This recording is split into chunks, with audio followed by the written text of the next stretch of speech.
My mother holds the blue passport in her hand, preserving it from any damage by her special plastic case. My hand feels the emblem carved on the front. My passport does not have the same. I don't feel the Kuwaiti emblem that the rest of my other family members have, due to my mother marrying out of her culture. According to the Pew Research Center, there are 27 countries that limit a woman's ability to pass on citizenship to her child and spouse. Out of 195 countries, 27 of them resist the idea that women can have certain powers to use. This resistance to modern progression limits 43,766 children in Kuwait access to healthcare, scholarships, housing, retirement, equality in salary, independence to own a business, and more. This resistance affects me in a legal and socio-cultural sense. For the social and cultural sense, who I am is a lengthy answer, and where I fit in is a question mark. I always knew I was Kuwaiti, but convincing others was hard, especially when your own government doesn't recognize you. I was a topic of playground politics, where defining oneself consisted of where you were from and what you liked. I heavily relied on my hobbies to define myself. I played football, so I was a football girl. I act, so I was a theater kid. And whenever someone asked where I was from, I either stayed away from the conversation because many questions would follow. Are you really Kuwaiti? You don't look it. Show me what your family looks like and what's your mom's last name, just to be sure, of course. You're not Muslim though, are you?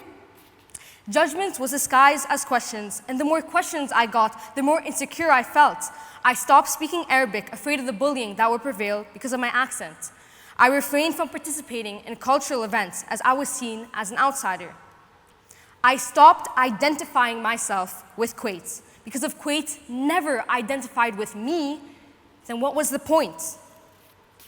Being excluded from a culture, human rights, and gender equality all my life has made me who I am.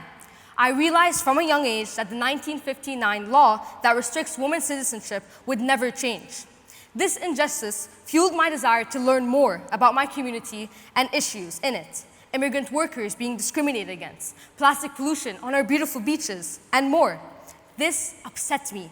How could no one protect these minority groups or voiceless habitats?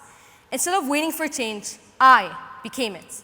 By creating my nonprofit, Be Kind to Helpers, I highlighted an area that needed reforms to it. By making drives for clothes and essential needs, making them feel special despite their unfortunate status as a quote-unquote nobody to most people here. I even got on the Kuwait Times, accessible to millions for my work in this field. Although I started this on my own, I wasn't satisfied doing this alone. With this, my friend and I started the Certified Youth Club that empowered anyone wanting to make a difference. Whether that was growing trees, donations to the animal shelter, visits to the animal shelter as well, starting partnerships with the Down Syndrome Society, or just innovating ideas to make our home a better place.